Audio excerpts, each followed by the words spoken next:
Greetings, and happy 2020. This is the last Monday of 2020. I'm really glad to be able to share this moment with you. Let me take a sip of my coffee. I actually did a live broadcast this morning, but there's something going on, in the energy field and all that's happening. We're about to walk into a full moon of Cancer. We're in Gemini right now, so different things happen in the moon energy, and we're shifting. There's a lot of things to look forward to. Many people have that energy, let's just put it that way, that the end of the year is now walking into a fresh new beginning, a new start. And that's okay. Whatever it is that gives you that boost so that you feel and know that you have the ability to have a fresh start, then take whatever day you need to.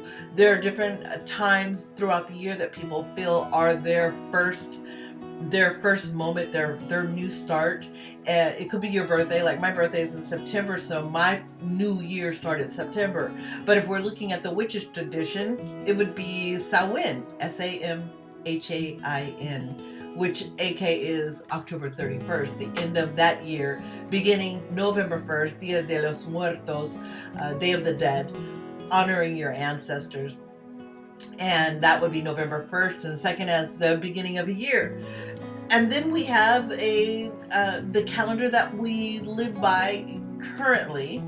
And that calendar, we have the Gregorian and the Julian calendar. And we look at that, and that says December 31st is our end of the year. January 1st is our new year. And we look at some other traditions, like we've got Christmas. We have Yule celebration, and for those that are not aware, Yule is actually a season, not an event.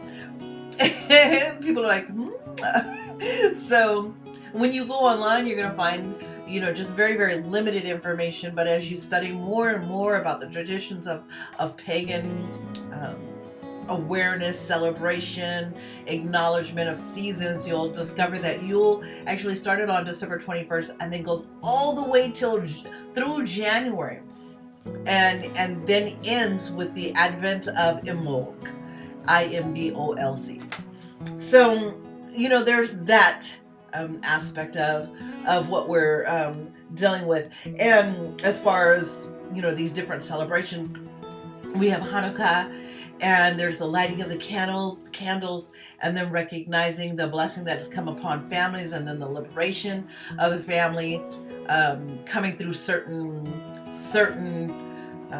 time periods that needed to be acknowledged. And then also we have in the African community, and this is a newer celebration, however, one that many of the African American people have embraced, which is Kwanzaa. So today is the third day of Kwanzaa. Very interesting. Let me just say this. My daughter is born December 26th, which is the first day of Kwanzaa. And that first day is Umoja, which is, I'm going to read it. It's Swahili. And I love the principles of what these mean. So I just want to say that because it's my daughter's birthday. So that is so important to me. And if somebody says, you don't know your Kwanzaa dates? No, I do not. And I don't pretend to know all of the dates. These are different things that when we were coming up, we did not celebrate. And our family was Catholic, so we celebrated Christmas and Christmas Eve and etc. It wasn't until later that I began to work on understanding some of the deeper aspects of our African traditions, and those traditions that were now inculcated into the African community. And so Umoja means unity in Swahili, and this celebration of the Kwanzaa was created by Dr. Mulana Karanga. I want to say it correctly, Mulana Karanga. who is also a Black nationalist, a professor of Pan-African Studies of California State University of Long Beach. And so there was the advent, and there people have different issues or concerns about, you know, following or listening to the traditions that some person just put out.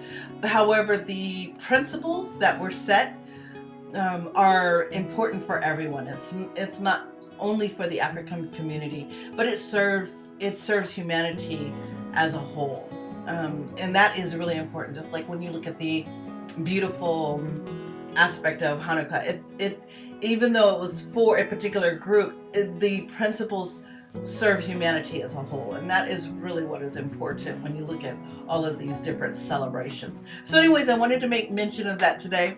Today's celebration is Ujima.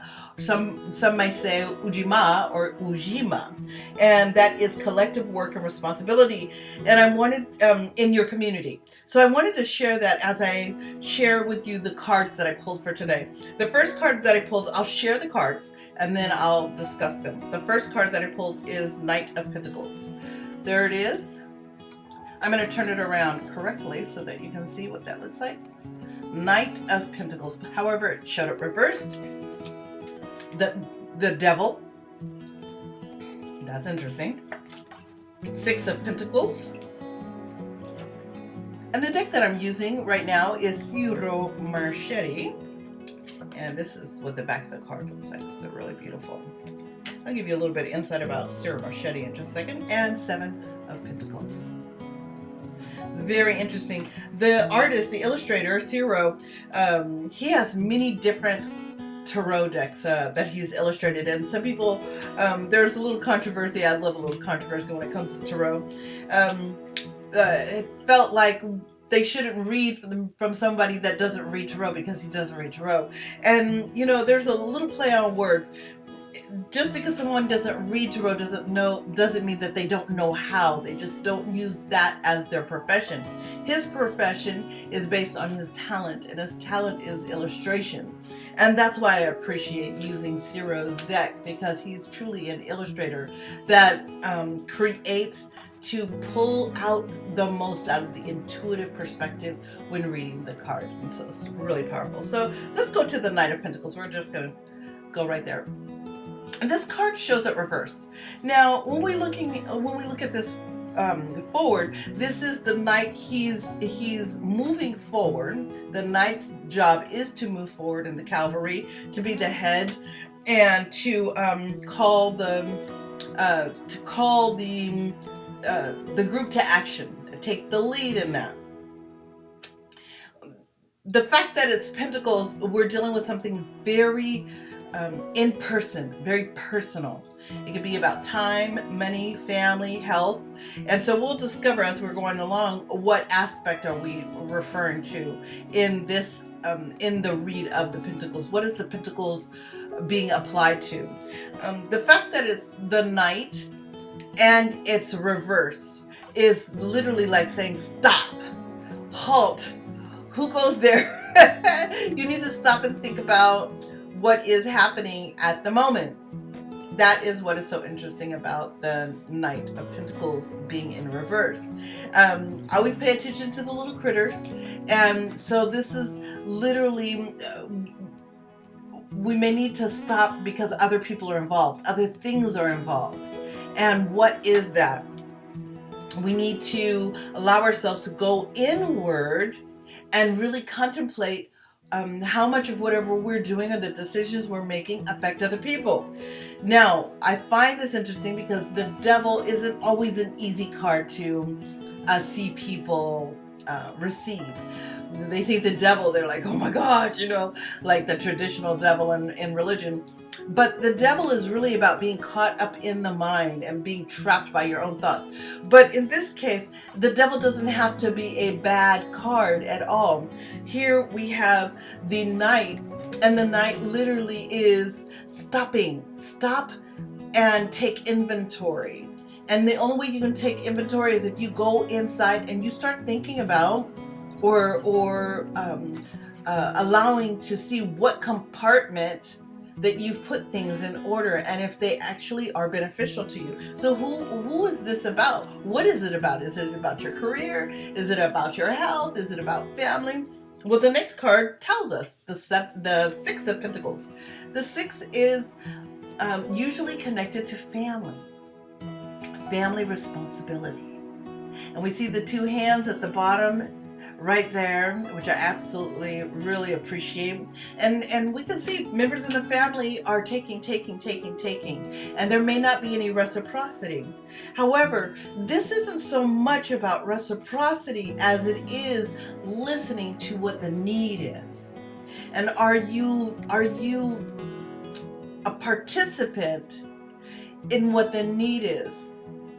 And are you hearing what's necessary? Why do we know that this is about hearing what the need is? Because the last card is Seven of Pentacles. And notice, look at the pentacles are up in the tree. The tree represents organization. The tree also represents family, lineage, hereditary. So this is definitely about family. And there's the person right there and looking up, taking a moment to see what value is in her tree. I find this interesting. There's the little critter right there.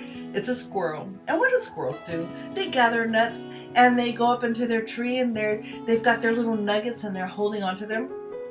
So it's his little gem. Well, here we can see with this card, he's holding onto his gem.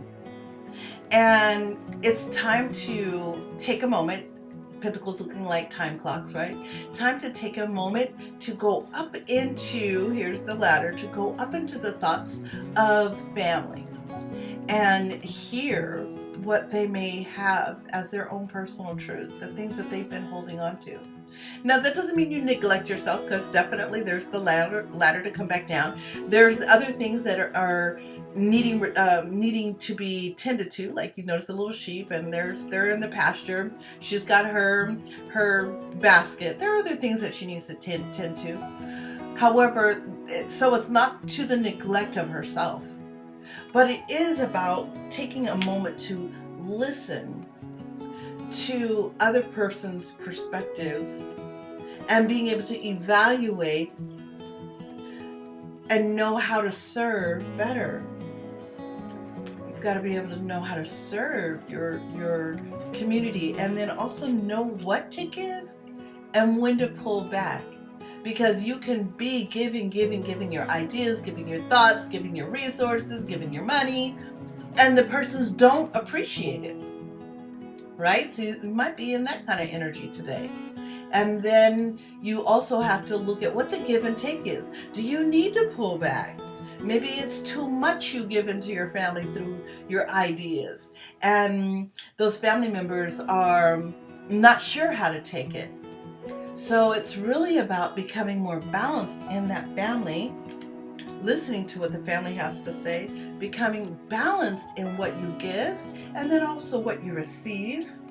Take a moment to think about that family. Think about your role. Understand where you fit in. You notice the different compartments of the star. Where do you fit in? And literally stop moving so fast before you're able to discern what the value is. And so there's also you release any hurt of family.